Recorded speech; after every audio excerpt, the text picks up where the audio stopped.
ini kita hadir di sini dalam rangka kita salat Idul Adha. Semua atas karunia-Nya. Allahu Akbar, Allahu Akbar, Allahu Akbar walillahil hamd.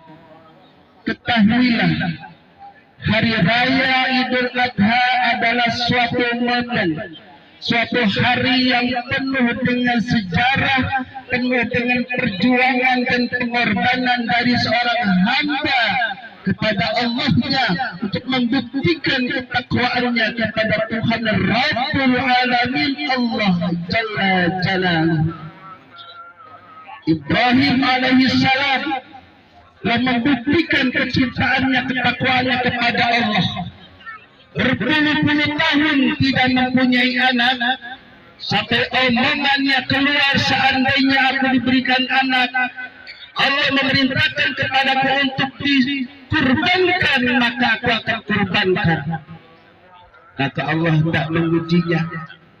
Dikasihlah Ismail alaihissalam yang ketika itu berusia belasan, mungkin 12-13 tahun, sedang enak-enaknya dipandang, sedang lucu-lucunya menggembala kambing bareng-bareng, bermain bareng-bareng sama ayahnya, diperintahkan melalui wahyu Allah Subhanahu wa taala. Dalam surat As-Saffat dikatakan, A'udzubillahi minasyaitonir rajim. Falamma balagha ma'saya qala ya bunayya inni ara fil manami anni azbahuka fanzur maza tara.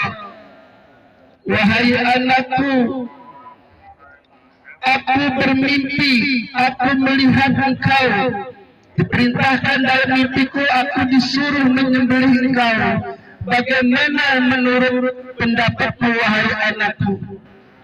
Qala ya abati fa'al ma tu'mar satajiduni insyaallah minas sabirin. Wahai ayahku, laksanakan perintah Tuhanmu, insyaallah kamu akan mendapatkan aku seorang anak yang sabar. Allahu Akbar, Allahu Akbar, Allahu Akbar. Dari riwayat ini, dari sejarah ini, ribuan tahun sampai sekarang ini, bahkan sampai nanti hari kiamat, risalahnya akan dijalankan bagi orang-orang yang beriman kepada Allah Subhanahu wa ta'ala. Tetapi tidak untuk mengorbankan anak, karena ketika itu, ketika Ismail kecil dibaringkan oleh ayahnya, maka ketika itu Allah Subhanahu wa ta'ala menggantikannya dengan kibas yang bagus. Oleh karena itu Allah menagih kepada hamba-hambanya yang mengaku beriman kepadanya, yang mempunyai harta yang berlebih pada hari ini dan 3 hari ke depan, yaitu hari-hari tasyrik. Siapa saja yang punya kesempatan dan punya uang untuk mengorban, memotong korban, dia tidak berkorban, fala yaqrabanna musallana, jangan sekali-kali dia mendekati tempat salatku. Man kana lahu sa'atan falam yutahhi fala yaqrabanna musallana. Siapa saja yang aku beriman kepadaku, kata Allah, pada saat ini dia punya kemampuan untuk menyembelih hewan kurban, dia tidak bersembelih sampai nanti 3 hari ke depan, maka Allah dan Rasulnya tidak begitu senang. Sampai-sampai salat yang wajib, salat yang paling utama di masjid, di musola, dilarang sama Nabi saking tidak senangnya terhadap hamba-hambanya, terhadap umatnya Nabi yang pelit.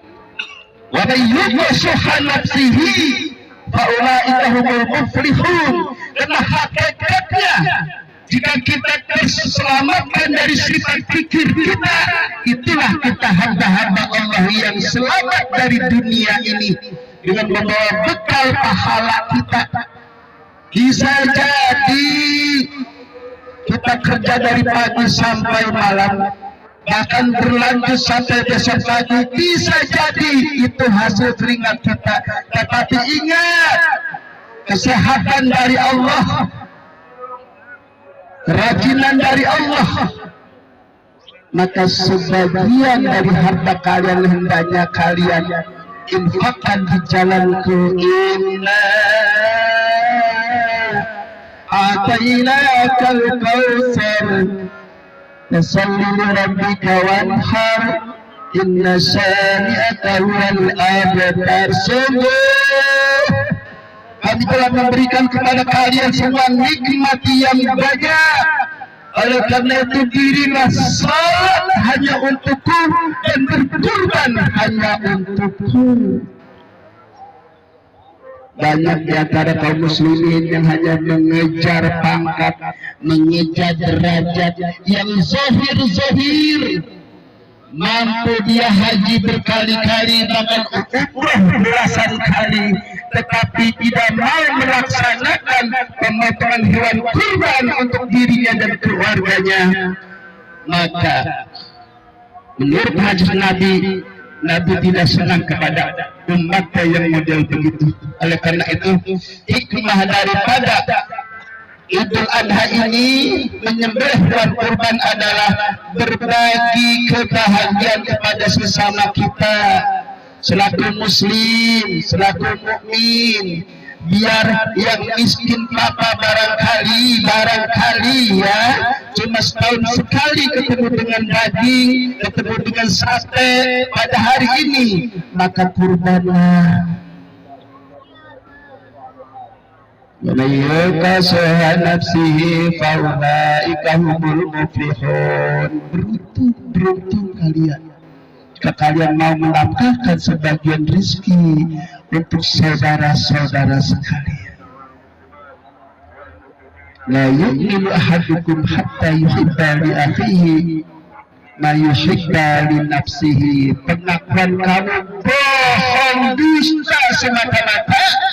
Aku beriman kepadaku, tetapi kalian masih punya sifat beli terhadap harta yang kalian simpan, tidak kalian keluarkan. Tidak, karena siapapun orangnya ingin disayang kepada sesama, tidak hanya melalui lemah lembutnya bahasa kita, tidak hanya melalui enaknya gerak-gerik kita, tetapi harus dibuktikan dengan pengorbanan harta. Sebab itulah ibadah yang sesungguhnya. Ibadah kalau Nabi Ibrahim diuji dengan pengorbanan seorang anaknya, sementara kita umat Nabi Muhammad cuma diuji dengan harta kita. Sebagian dari harta kita, kalau kita punya tabungan 20 juta, taruhlah berkati 3 juta setengah, tidak akan menjadikan kita miskin. Dan keluarnya 3 juta setengah dari 20 juta, bahkan 40 juta, bahkan 100 juta, jangan keluarkan, potong. Bagi yang belum mampu, tidak usah dipaksa-paksakan. Itulah indahnya syariat Islam. Dalam Islam, yang pakai ekonomi, yang pakai duit, kalau tidak mampu tidak usah dipaksa-paksakan. Tidak akan mengurangi nilai keimanan kita, tidak akan mengurangi nilai keislaman kita jika kita tidak mampu melaksanakan perintah yang pakai harta, tidak akan mengurangi.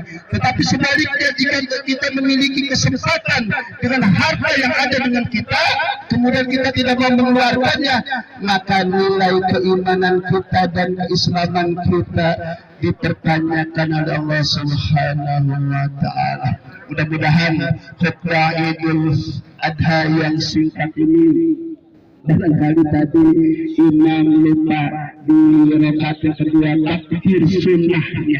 Tidak apa-apa, itulah manusia.